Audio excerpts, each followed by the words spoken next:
Buenos días nuevamente. Vamos a comenzar con nuestra segunda mesa del día de hoy, en esta que es ya la quinta y última jornada del coloquio La izquierda mexicana del siglo XX, trazos y perspectivas. Esta mesa lleva por título Conflictos armados, revueltas, memorias de luz, y cuando decimos memorias de luz nos referimos a la fotografía, que es un documento, un arma contra el olvido, un dispositivo para la memoria colectiva. En nuestra mesa participan Armando Lenin Salgado. Armando, bienvenido, gracias por estar aquí. Es fotoperiodista, nacido en Guerrero, documentó los movimientos sociales más importantes de México durante las décadas de los 60 y 70. Tiene fotografías, por ejemplo, de Genaro Vázquez. Son suyas las fotografías de los halcones del 10 de junio de 1971, también de los sucesos alrededor de la matanza estudiantil del 2 de octubre del 68. Asimismo, Armando tiene fotos de la guerrilla de Colombia del Ejército de Liberación Nacional. Su trabajo se desarrolló en buena medida en el contexto de la llamada Guerra Sucia en el estado de Guerrero, y sus imágenes, justamente que ya mencionábamos, de Genaro Vázquez, le valieron persecución, tortura, incluso aislamiento laboral.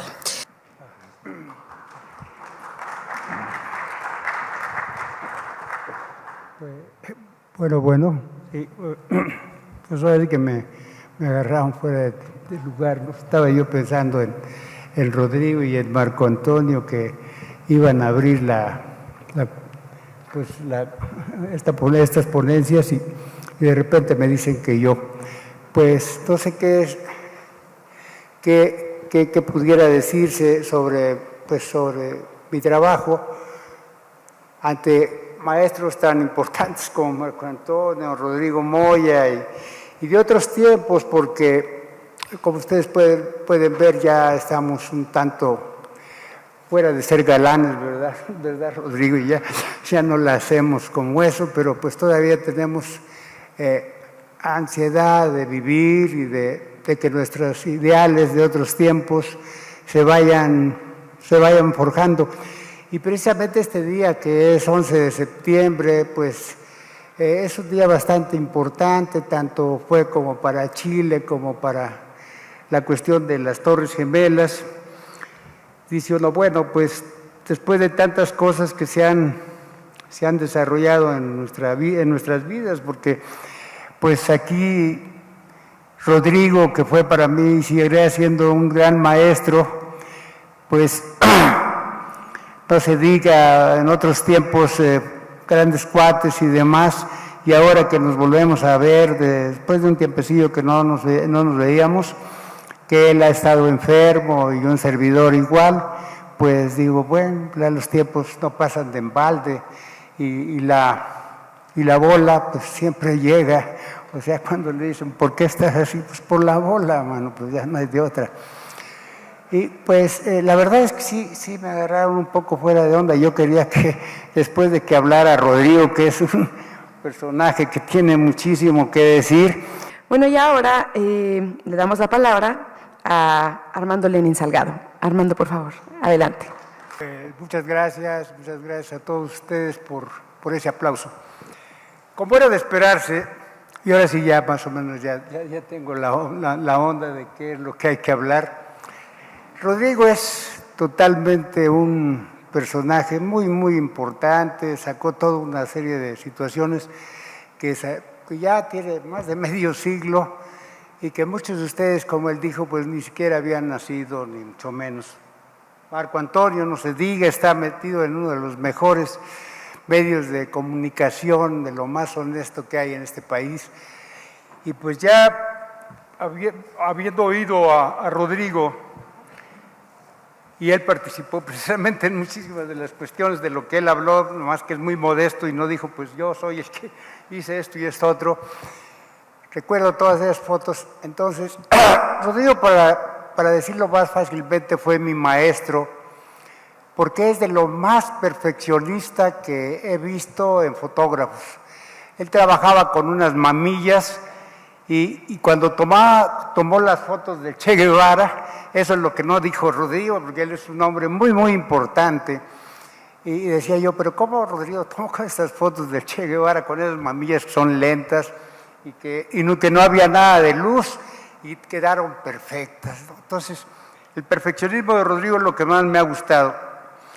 Y las fotos de Marco Antonio, pues va a decir que esto es una loa, pero No es que sea una loa de fotógrafos ya antiguitos, ni mucho menos, pero sí, bueno, yo, porque Marco Antonio todavía es más joven y no se diga Rodrigo. Mire, yo como experiencia de fotografía, y lo dice en el librito que nos dieron del coloquio, que lo hice en forma autodidacta. Efectivamente, mi nombre, Armando Lenin, provino de que mi padre quería, y lo dije en mi libro por cierto, lo vamos a decir de una vez, en Amazon está hoy gratuito, si gustan sacarlo, por favor, háganlo, ¿no?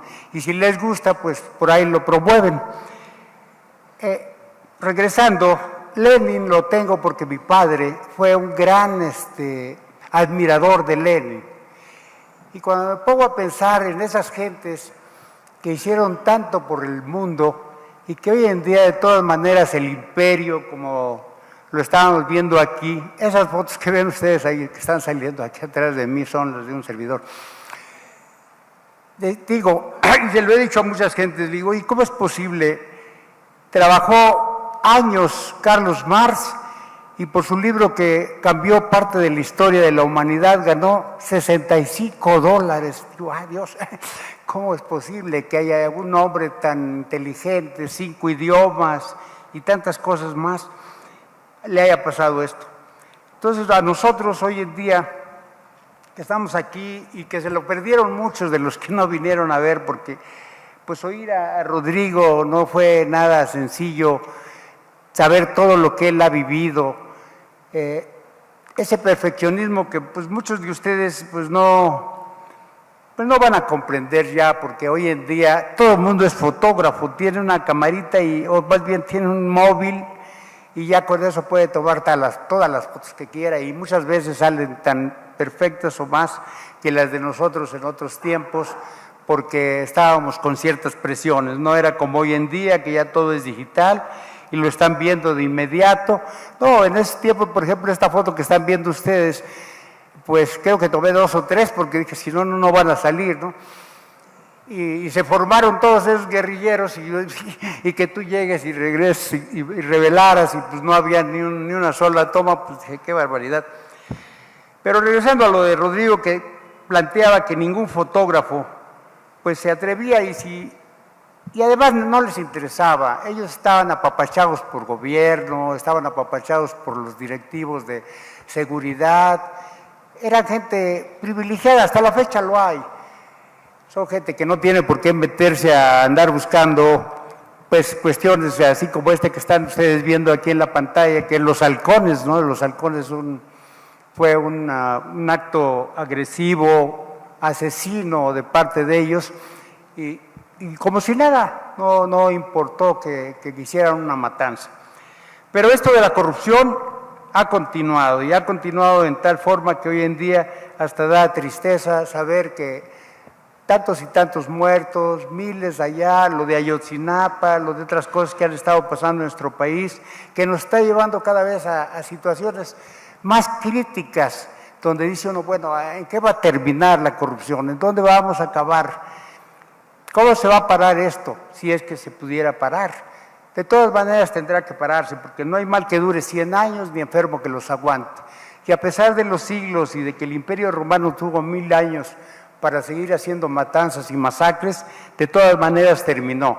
Y la ilusión que nosotros, pues yo pienso que Rodrigo, Marco y un servidor teníamos de que hubiera un mejor gobierno en el futuro, y no digo que este gobierno sea más malo que los otros o más bueno que los otros, sino que estamos dominados por un imperio que no permite ya realmente, y esta es una opinión personal, que haya mejoría en la población.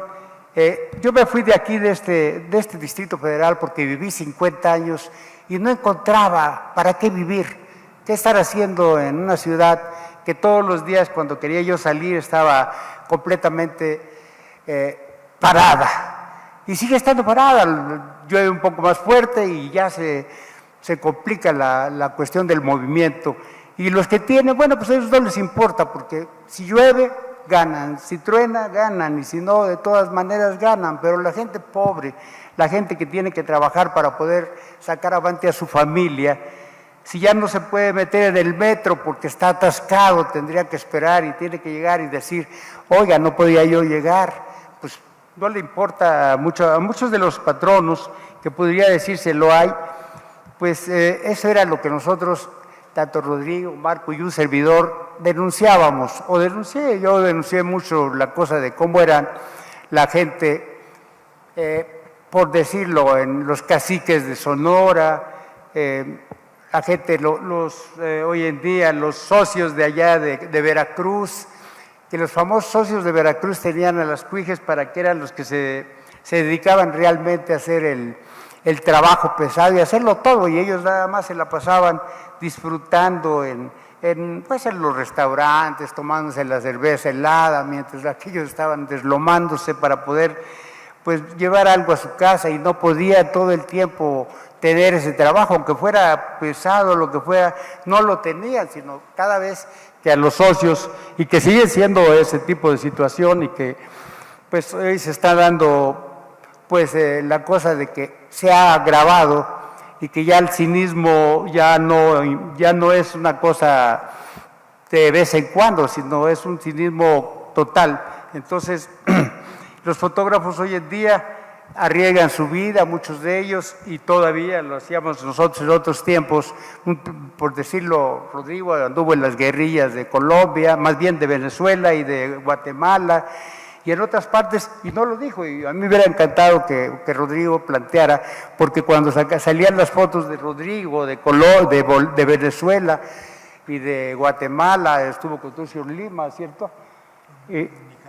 Sí, la invasión de la Dominicana, y donde todo el tiempo él también arriesgó su persona para poder llevar esas imágenes, pues ya no se hace, ya hoy en día se plantea el narcotráfico, y con ello pueden venir 100, 200 o 300 o miles de muertos, y a nadie le importa. Ahora que se dio la cuestión horrible de Ayotzinapa en Iguala, que por cierto yo planteaba antes como mi tierra, porque pues yo viví parte de la niñez en Iguala, dije yo, ¿hasta qué nivel está llegando el crimen de un gobierno o de una sociedad que cada vez está más corrupta?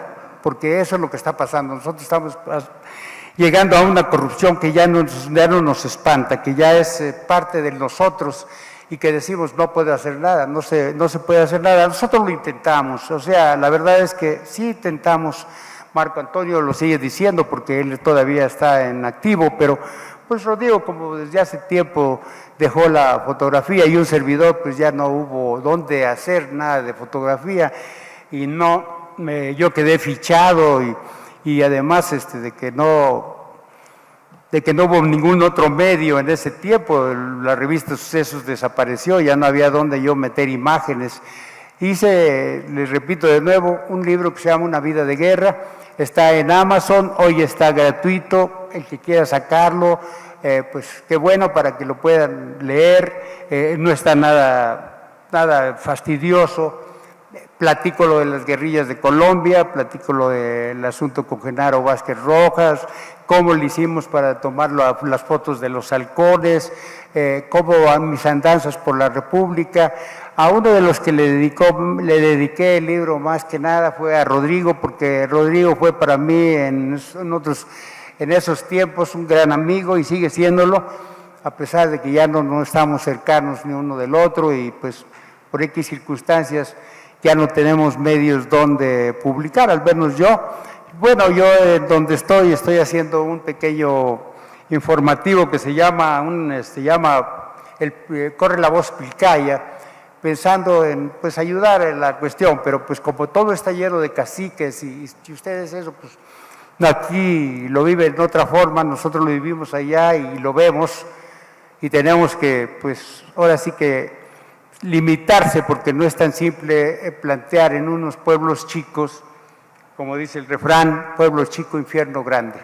Y no espero que no los vaya yo a estar fastidiando con tantas remembranzas y cuestiones así de tal vez de un personaje ya un tanto pasado de moda, pero sí es de que ustedes como público, como gente que compra periódicos, revistas. Por ejemplo, yo no puedo perder el Proceso, no puedo perder La Jornada. Cada vez que dejo de leer, yo sé que la televisión y demás no es lo mismo, están en otro ángulo, están en otra situación. Uno, por más que prenda la televisión, pues no va a decir lo que es la realidad. Si no hubiera sido por cuestiones de revistas como Proceso o como La Jornada, de seguro lo de Iguala hubiera pasado como una cosa muy diferente como hubiera sido la de la cuestión de en la época de nosotros, de los halcones, donde se decía que los estudiantes contra los estudiantes habían luchado. Y pues ¿cuál luchado? Era un grupo de seres ya adiestrados para un grupo de choque, un grupo de personajes dispuestos a matar y a morir por un sueldo. Y los demás eran estudiantes, como muchos de los que hay aquí probablemente, que no sabían que luchar por el pueblo es estar arriesgando parte de la vida. Y creo que ya me extendí demasiado, y sí, de verdad, les estamos muy agradecidos, y los que no pudieron venir, pues ojalá que tengan la oportunidad de en otra ocasión ver otros más, porque hay muchísimos más que están luchando por nuestro país y seguirán luchando mucha gente, porque la verdad se sepa, porque cambiemos la situación de corrupción en que se encuentra el país, que pues ustedes ya lo están viendo. No hay nada de oportunidades, a nivel mundial está peor la cosa, la migración es terrible, y en fin, ver todo ello desde un ángulo de televisión no es lo mismo que verlo desde la época en que nosotros así lo hacíamos, o sea, sacábamos la verdad, y la verdad hoy en día, pues todavía, excepto a Marco Antonio, que está viviendo un lugar muy importante de mucha comunicación. Muchísimas gracias, perdonen la tardanza.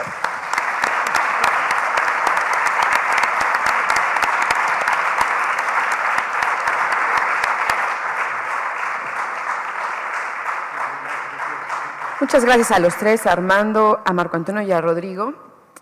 Para los que no pudieron venir, hay que recordarles que pueden seguir este evento en vivo a través de internet en www.izquierdamexicana.org. La cuenta de Twitter es @izquierdamexxx. Bueno, la realidad no la montamos nosotros, la realidad en realidad es la que hace la fotografía, y los fotógrafos somos periodistas, documentalistas y realistas además, pues nos atenemos a los hechos reales, y depende de la conciencia del fotógrafo, de su ideología también, y de muchos factores, cómo toma la foto para que diga qué. Entonces volvemos al mismo problema. Uno tiene una idea de qué puede decir la imagen y cómo tratarla, y otra idea la puede tener el periódico. Actualmente, efectivamente, hay más, como dice Armando, hay más líneas, ¿no? Está muy pocas, ¿no? Pero uno puede influir en la imagen.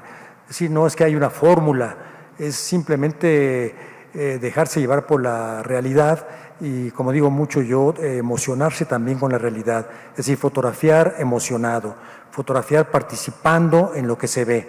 Adelante, Marco Antonio. Sí, bueno, yo estoy totalmente de acuerdo que el fotógrafo no monta nada, el fotógrafo está ahí enfrente, y de acuerdo con lo que dice Rodrigo, de acuerdo con su ideología, de acuerdo con su forma de pensar y de ver la vida, es como traduce en imágenes lo que está siendo testigo, ¿no? Y lo que sí es bien importante es que sí, el fotógrafo debe de adquirir un compromiso. O sea, si no hay un compromiso social, pues realmente no se llega a mucho. O sea, hay de fotógrafos a fotógrafos, ¿sí? Y bueno, yo creo que el compromiso es muy importante, porque finalmente el compromiso no es en una sola toma, sino es un compromiso de vida, es un compromiso con la sociedad, o sea, donde la fotografía va mucho más allá de un oficio, de una profesión, sino que se vuelve la fotografía en voz de grupos que no tienen voz. Por medio de la fotografía uno denuncia hechos y situaciones, pero el motor de todo esto es el compromiso. Bueno, completamente de acuerdo con lo que está diciendo tanto Marco como Rodrigo nos diga todo está correcto. Pero mira, si una persona quiere ser fotógrafo de prensa, o sea, un periodista debe ser totalmente honesto. Si no es honesto, no es un buen periodista, y dígase lo que se diga. Y ahora salió precisamente me salió este día en La Jornada y en otros periódicos más, o ayer, sobre una disque periodista de televisión en Hungría, ¿no? Pegándole a los migrantes, incluso a los niños, la cual pues hasta sus propios jefes ya la rechazaron. ¿Por qué? Porque no solamente es de derecha, es una mala y muela, o sea, un personaje nefasto. Porque imagínate, pegarle a un niño que porque está entrando a su país y ella es periodista, dándole de patadas. No sé si ustedes vieron, algunos de ustedes, ya esas fotos en la prensa.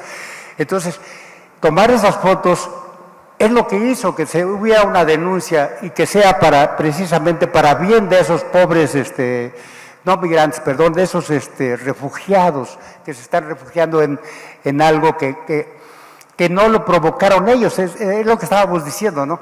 Si va el imperio y desde aviones que ni siquiera ven, arrasan con la gente, entonces la gente busca dónde vivir, o sea, dónde refugiarse, dónde buscar la vida, porque se la están quitando. Y después dice el imperio, yo nada más le voy a dar oportunidad a 1,500 o a 1,000 gentes, y son millones los que están huyendo de esa matanza.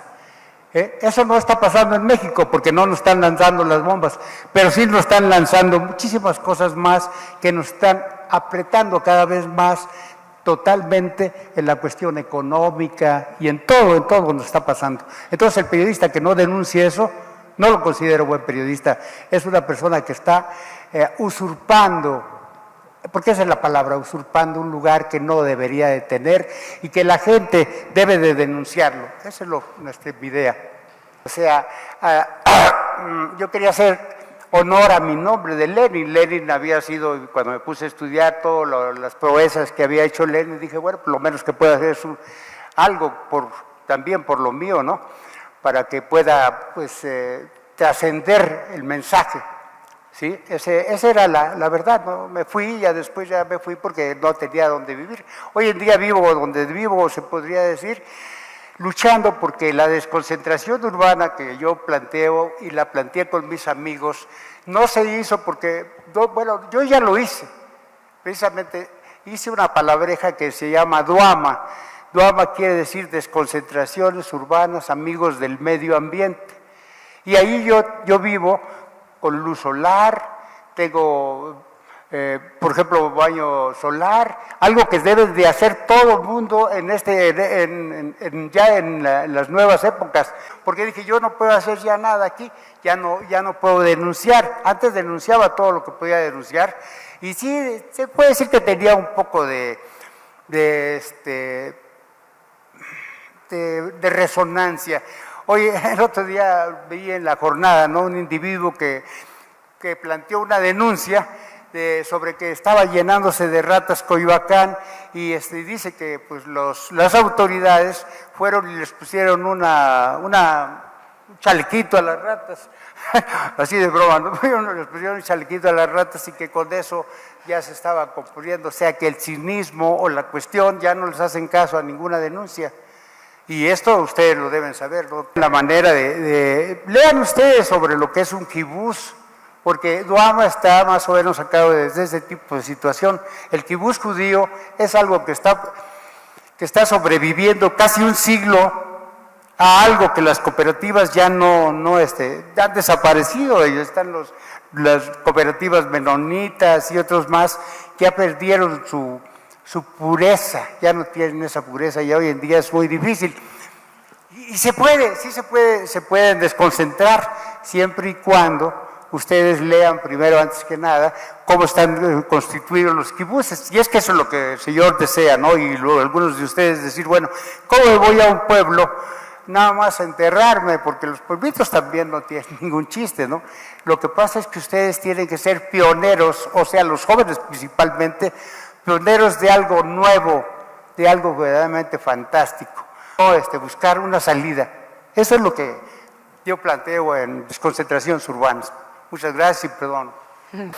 Cómo fue, cómo me recibieron los guerrilleros, cómo estuve, la llegada y la salida, estar con Genaro fue una acción muy interesante porque la guerrilla en Colombia fue muy fuerte, pasamos muchos hambres, mucho problema con el ejército. Imaginen ustedes ahí, los guerrilleros hicieron una acción de un ataque a un tren militar. El tren militar voló con la dinamita, todo eso se hizo, yo tomé todas esas fotos y también hice película. Esas películas se pasaron ahí en el extranjero, se pasaron en Italia y en Francia y en otras partes, tuvo 2 premios, pero desgraciadamente no sé por qué yo ya no tuve acceso a nada de ello, ni siquiera a los premios, ni mucho menos. Con lo de Genaro llego, se hace todo el trabajo y en vez de eso me toca que me agarre la gente de Nazar. Nazar era lo más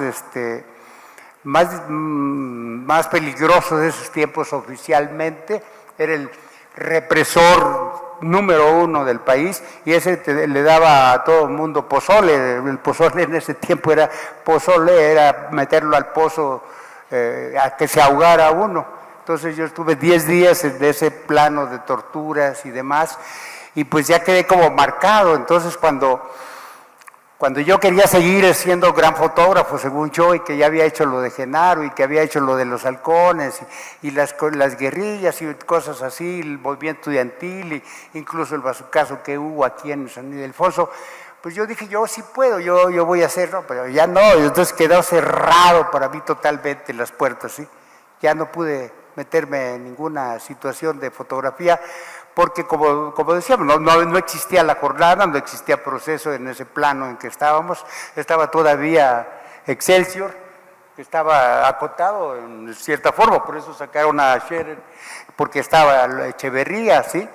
Entonces Scherer también recibió la represión del gobierno, le quitaron el Excelsior, que eso fue para él pues muy desagradable y para la gente más todavía, porque ya no tuvo con qué seguir. Sin embargo, Scherer afortunadamente sacó proceso y hubo de nuevo la fuente de información. Después del proceso ya vino la jornada y sigue, ¿no? Hoy en día, y dicho por el señor Peña Nieto, hay 600 revistas, 600 periódicos en el país, lo dijo él. Imagine usted 600 revistas, 600 periódicos y 2000 y pico de estaciones de radio. Dice uno, bueno, ¿quién mantiene todo eso? Porque todas esas revistas no están siendo oficializadas, o muchas de ellas quieren ser oficializadas, excepto, ya sabemos quiénes no están oficializadas, o los periódicos. Yo si me pongo a leer cualquier otro periódico que no sea La Jornada, ya estoy dándome cuenta que no estoy conociendo la verdad. Ya de los que están aquí desde luego se darán cuenta que es la realidad, ¿no? Tenemos generaciones ya tenemos una de las primeras generaciones, ¿no? de los niños que nacieron a partir del 1 de enero del 94 a la fecha. Yo creo que la situación social sigue ahí, desafortunadamente no ha cambiado, pero así como sucede en Chiapas, yo he percibido que hay muchísimos Chiapas en todo el país. Porque México es un polvorín enorme, ¿sí? Y yo creo que en ese sentido a los periodistas les corresponde denunciar hechos y situaciones, que es la parte que a nosotros nos corresponden, o sea, denunciar lo que está pasando. Sí, yo creo que ya el juicio de la historia ya vendrá por historiadores, por investigadores, no sé, pero a nosotros como testigos de que nos tocó vivir, yo creo que pues, sí nos tocó vivir este México intenso, y en ese sentido la fotografía en México particularmente yo lo considero como una de las más importantes de todo el mundo, porque finalmente desde que se inventa la fotografía llega a México muy pronto, ¿sí? Documenta el fin de una dictadura que es de Porfirio Díaz, ¿sí? Documenta la Revolución Mexicana. Realmente es extraordinario lo que se hizo. Creo que los materiales no solamente es para beneficio de la memoria de este país, sino de beneficio de la humanidad. Lo que se hizo durante la Revolución Mexicana fue impresionante, hablando en fotografía, cómo se documentó, ¿sí? Cómo hubo fotógrafos a lo largo de la historia que fueron proponiendo y teniendo un compromiso, ¿sí? Y la historia es larga, larguísima, y yo creo que bueno, aquí tenemos dos ejemplos muy importantes de esta historia. Yo considero que la fotografía es como una gran cadena, cada eslabón es una generación, pero que va muy unida una a otra, ¿sí? Yo en ese sentido, a mí me tocó aprender de trabajo de muchísima gente, sobre todo de Nacho López, que no se ha mencionado aquí, que es un fotógrafo muy importante, ¿sí? De los maestros he aprendido, y yo creo que, espero que a futuro lo que yo haya hecho sirva pues de enseñanza para nuevas generaciones, ¿sí? Y a nosotros nos toca a veces la parte del compromiso, ¿sí? Un compromiso muy fuerte con la historia, con lo que vivimos, con lo que tenemos enfrente. Yo creo que ahora el fotógrafo no solamente tiene que hacer imágenes, sino que también tiene que pensar un poco en el video, hacer videos, historias de 1 minuto, y que sin duda pues, va a ser un beneficio para la humanidad, y es algo que finalmente no se va a detener, esto va a seguir. Bueno, pues con esto terminamos. Muchas gracias. Nada más tenemos que ver cómo vas a repartir tus 5 libros. Yo creo que sería más que tú nos dieras una manita. No, porque me dicen por ahí. A ver, vamos a... Sí, mejor. Quiero hacer una propuesta. El sentido que se le dio a la subasta es que Armando viene en condiciones de salud delicada. Él está en un tratamiento contra el cáncer de próstata. El Instituto Nacional de Cancerología le dio una atención que pues, no corresponde a la mayor ciencia en este país.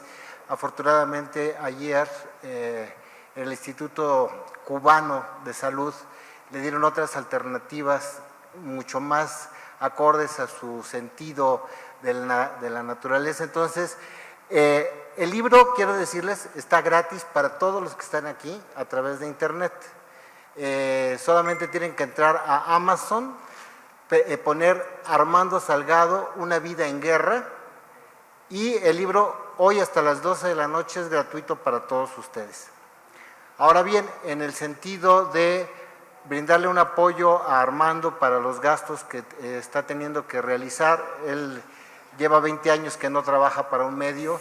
Todas las fotografías del Halconazo, de Genaro Vázquez, se han publicado y no le han dado ni siquiera, no un peso, tampoco el crédito de que se sepa que es Armando Salgado. Entonces, en ese sentido, quien quisiera colaborar con Armando, y ya viendo garantizados que todos ustedes tendrán ese libro gratuitamente en internet, si quieren cooperar pues con 100 pesos. Y gracias por no haberse ido, carnales, será mucho, carnalitas. ¿no? Y para todos los demás es gratuito.